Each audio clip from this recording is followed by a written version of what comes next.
Nasabat ng mga otoridad ang kargamento ng hinihinalang iligal na diesel sa isinagawang operasyon sa Barangay Poktoy, Ondyongan, Romblon. Patrolwoman Eloisa Joy Beredo sa report.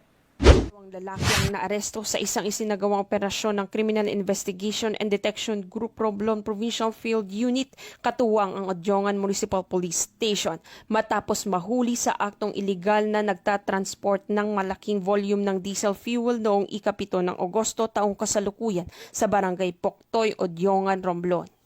Kinilang sospek na si alias Paul, 33 anyos, residente ng Barangay Tuburan, at alias Jofel, 37 anyos, residente ng Barangay Tabing Dagat, Kapwa mula sa Ondyongan, Romblon. Ang operasyon ay isinagawa batay sa naunang kumpirmadong ulat noong Hunyo taong kasalukuyan at sertipikasyon mula sa Department of Energy na nagsasabing walang otorisasyon ang nasabing sasakyan upang mag-transport o mag-distribute ng produktong petrolyo. Sa bisa ng pre-operational clearance, hinarang ng mga operatiba ang isang cargo truck na may kargang 393 pirasong blue or white plastic containers na may lamang diesel fuel tinatayang nasa kabuuang 11,790 liters habang ito'y papuntang umano sa bayan ng Corcuera, Romblon.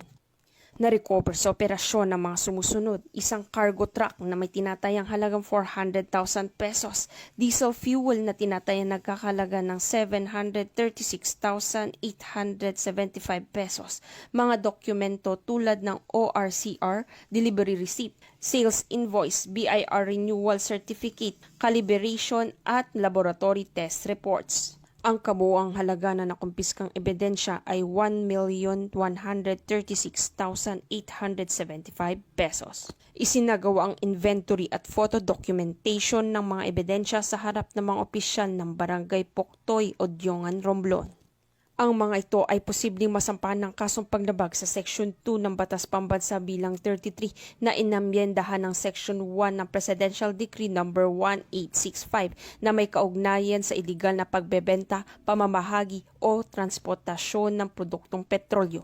Ang matagumpay na operasyon sa ilalim ng Oplandigas ay patunay na patuloy na pagsisikap ng mga otoridad upang masugpo ang iligal na kalakalan ng transportasyon ng produktong petrolyo sa lalawigan. Patuloy ang paalala ng pamahalaan sa publiko na sundin ng mga batas upang maiwasan ang ganitong insidente. Mula dito sa Calapan City, Oriental Mindoro, ako ang iyong PNN Correspondent Patrolwoman Eloisa Joy Beredo, alagad ng batas, tagataguyod ng Balitang Pulis.